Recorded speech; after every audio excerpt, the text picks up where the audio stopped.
إن تنصروا الله ينصركم ويثبت أقدامكم.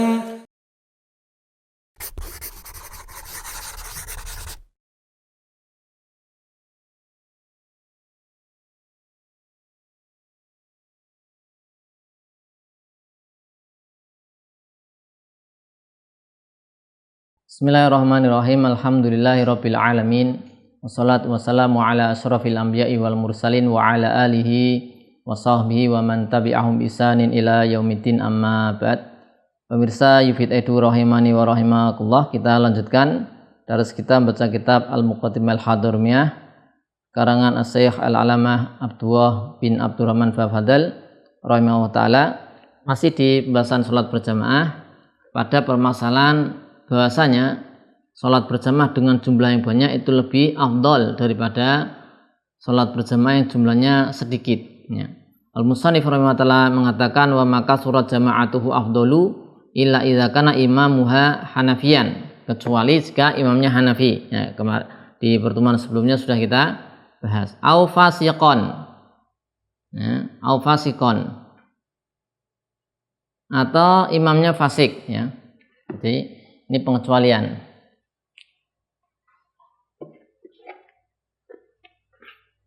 Ini ada pernyataan, maka surat jama'atuhu afdal.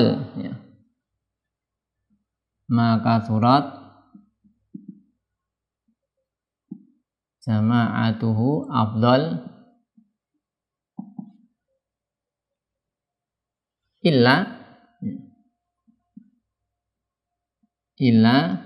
kecuali idza kana imamuha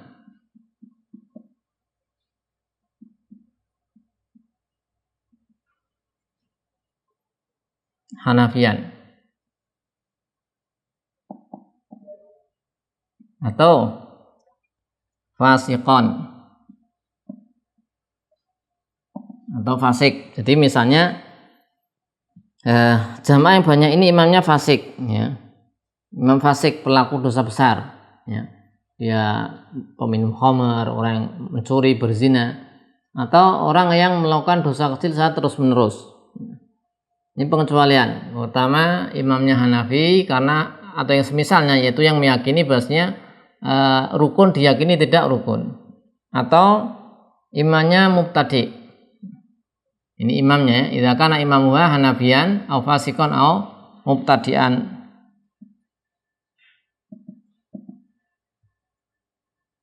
Yaitu ahli bid'ah.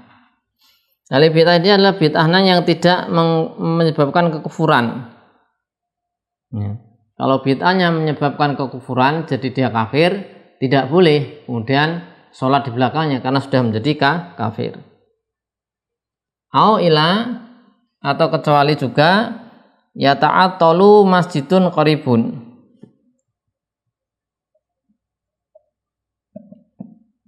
yata'attalu masjid qarib yang dekat. Maka kalau kondisi ini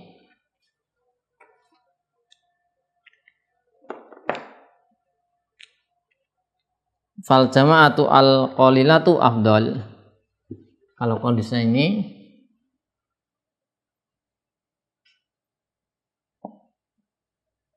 fal jama'atu al qalilatu afdalu.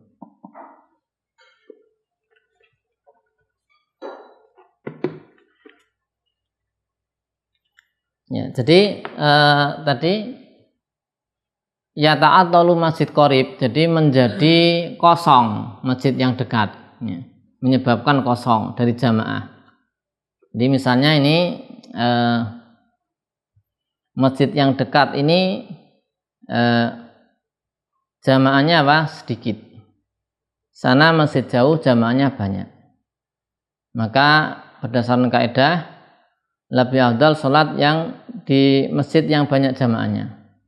Tapi kalau nanti seseorang ini dengan sebab dia pergi ke masjid yang lebih jauh atau yang pokoknya yang jamaahnya banyak, ya, jamaahnya lebih banyak, nanti yang jamaah sedikit ini jadi kosong karena si fulan ini misalnya dia orang yang terpandang di situ, ya, sehingga jamaah lain nggak mau sholat berjamaah, ini si fulannya pergi, nah akhirnya masjidnya kosong, nggak ada jamaah, maka ini pengecualian.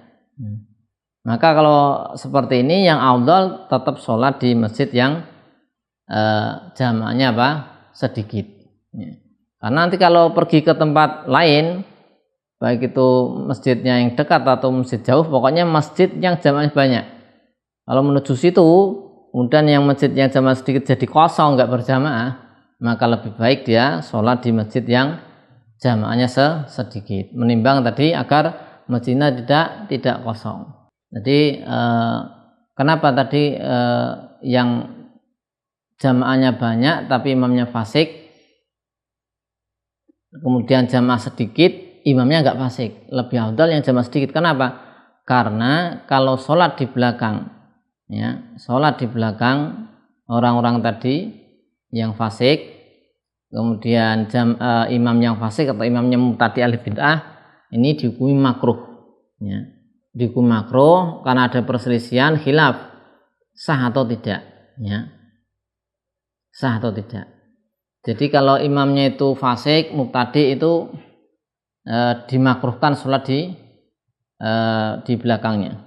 Wa ilam yajid illa jama'atan, jika dia tidak mendapatkan kecuali jama'atan imamuha mubtadi' wa nahwuhu, jika dia tidak mendapatkan sholat berjamaah kecuali imamnya itu dia ahli bid'ah, ya, atau misalnya fasik, nah terus bagaimana? Nah, mau sholat jamaah imamnya fasik, ya, dia orang yang sukanya minum khamar, ya, pelaku zina, ya pokoknya pelaku dosa besar, atau imamnya seorang mubtadi' ahli bid'ah, maka bagaimana? Ikut sholat jamaah atau sendirian? Maka di matan disebutkan wa ilam yajid, jika dia tidak mendapatkan illa jama'atan imamuha mubtadi'un wa nahwuhu fahiya afdalu minal infirad,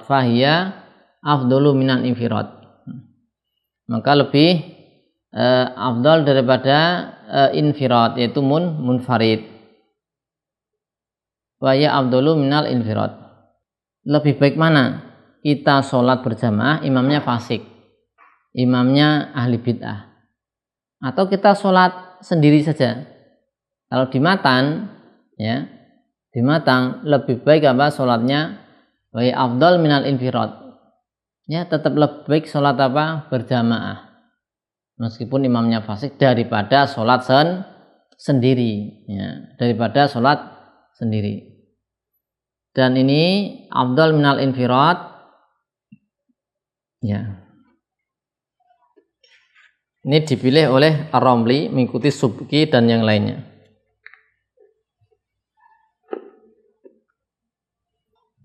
Al-jamaah,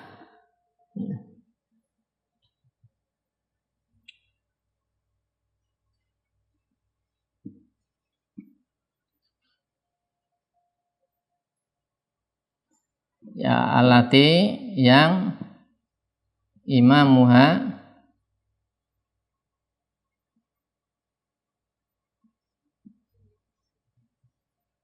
mubtadi'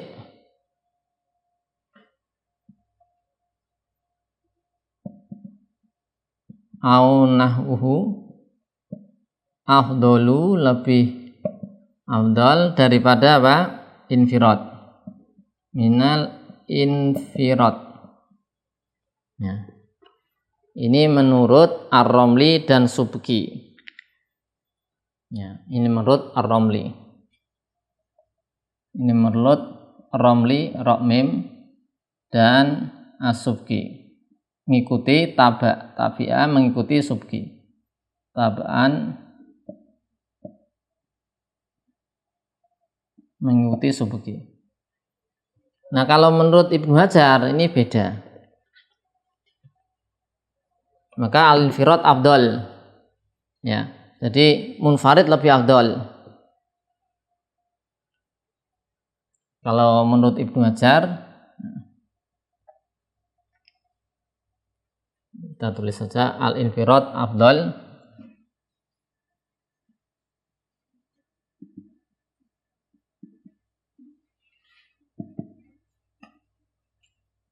Minal jamaah wara'a al-mubtadi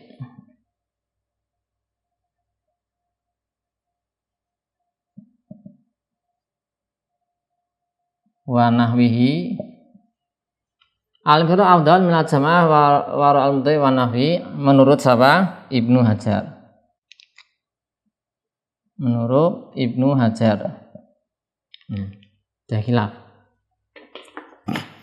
Jadi menurut Ibnu Hajar, ya,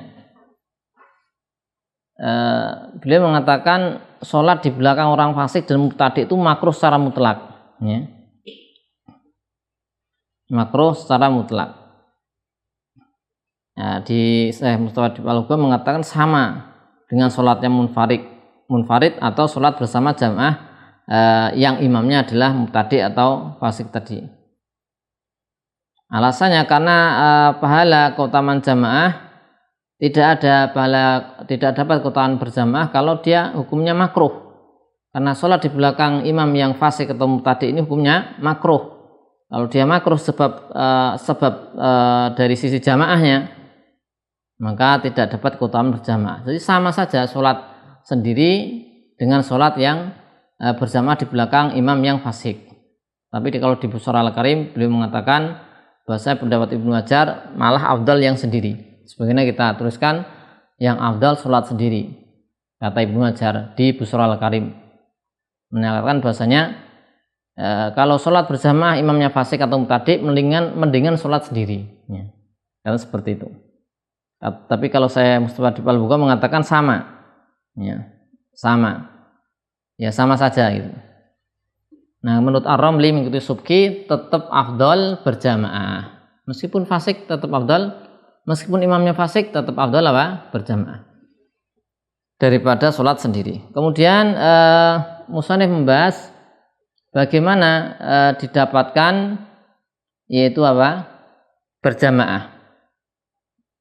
Bagaimana didapatkan berjamaah? Bagaimana dengan apa kita bisa mendapatkan keutamaan berjamaah ketika kita sholat berjamaah? Maka musannif mengatakan waktu turaku al jamaatu malam yusalim, ya, malam yusalim. Ya. Waktu turaku al jamaatu malam yusalim, yaitu imam. Ya, keutamaan sholat berjamaah itu didapatkan, ya,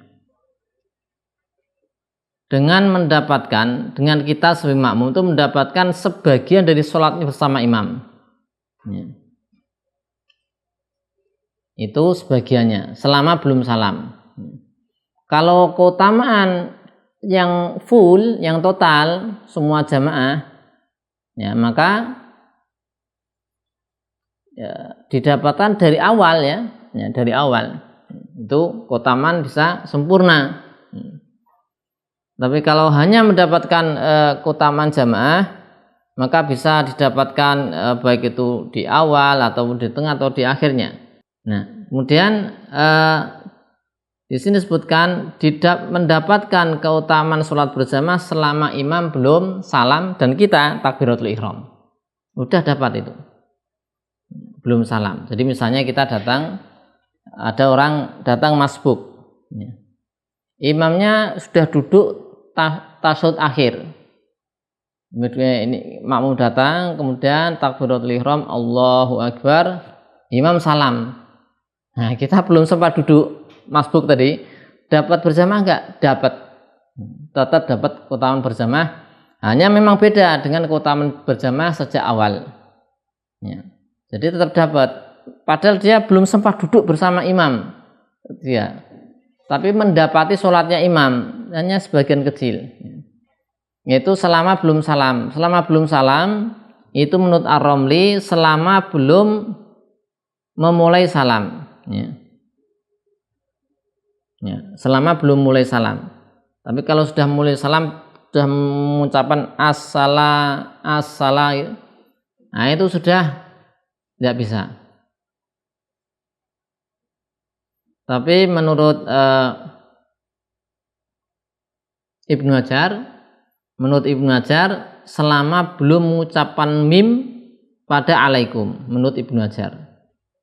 Jadi kalau menurut Ar-Ramli, ya, kalau dia imam sudah assalamu gitu, assalamu, nah ini belum takbiratul ihram, masbuknya nggak dapat. Tapi kalau menurut Ibnu Hajar, selama belum mengucapkan mim pada alaikum, assalamualaikum, dia sudah assalamualaikum, makmumnya baru belum selesai takbiratul ihram, nggak dapat fadilah berjamaah. Tapi kalau imamnya baru assalamu, dia sudah selesai takbiratul ihram, ya maka bisa dapat. Ya, jadi kalau untuk Ibnu Hajar lebih longgar ya. Pokoknya mim pada alaikum. Mim pada alaikum. Selama belum mengucapkan mim pada alaikum, assalamualaikum, makmum masih mendapatkan ya, sudah takbiratul ihram, maka dapat ya keutamaan apa? Sholat berjamaah. Tapi memang beda kemudian pahalanya keutamaan dengan yang dari awal ya. Sejak awal ikut jamaah. Oleh karena itu disunahkan di Busral Karim, disunahkan bagi orang yang mendapatkan sebagian jamaah untuk bisa menunggu jamaah lain.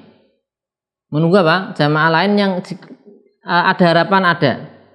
Nah, ada harapan ada, jadi ada harapan datang orang-orang yang ingin berjamaah. Jadi misalnya nih, ini masbuk datang, imamnya sudah di tahiyat akhir misalnya, di tasyahud akhir misalnya, dan dia tahu ada harapan ini ada jamaah di belakang masih pada wudhu itu, ada pada datang itu, maka bagaimana? Apa kita ikut langsung bergabung sehingga kita bergabung pada jamaah pada imam ketika tasyahud akhir, atau nunggu teman-teman jamaah lain nanti kita berjamaah baru, membuat jamaah baru dari awal sehingga kita bisa ikut dari awal? Maka di Busral Karim disebutkan disunahkan menunggu ya.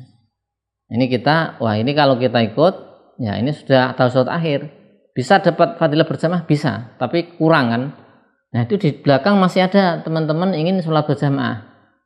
Dikata di sini tunggu dulu, disunahkan tunggu, udah nunggu dulu, nunggu teman-teman datang, kemudian sholat berjamaah, membentuk atau memulai dari awal agar dapat fadilah keutamaan dari awal. Dengan catatan ketika nunggu ini tidak menyebabkan terluput waktu ikhtiar, ya, tidak terluput waktu ikhtiar. Dan kalau dia misalnya memaksudkan untuk membuat jamaah baru agar bisa berjamaah dari awal bersama imam, tapi nggak dapat, maka di sini disebutkan kutiba lau ajruha, maka dia ditulis pahala untuknya, ya, ditulis pahala untuknya.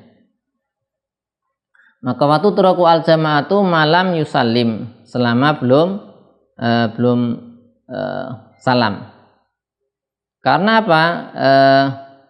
Ya antara alasannya karena mendapatkan sebagian sholat imam, ya, dan dia posisi niat dan takbiratul ihram si masbuk, maka ini terwujud berjamaah. Karena kalau tidak demikian, ya, ketika dia takbiratul ihram, ya, dia niat dan takbiratul ihram berada pada atau membersamai imam di sebagian sholatnya di akhir-akhir itu, kok enggak terwujud berjamaah, maka kata Syekh seperti Al-Bugha, ya ini nanti kalau enggak mewujudkan itu menjadi pembatal sholat, karena nanti ziyadah tanpa faedah.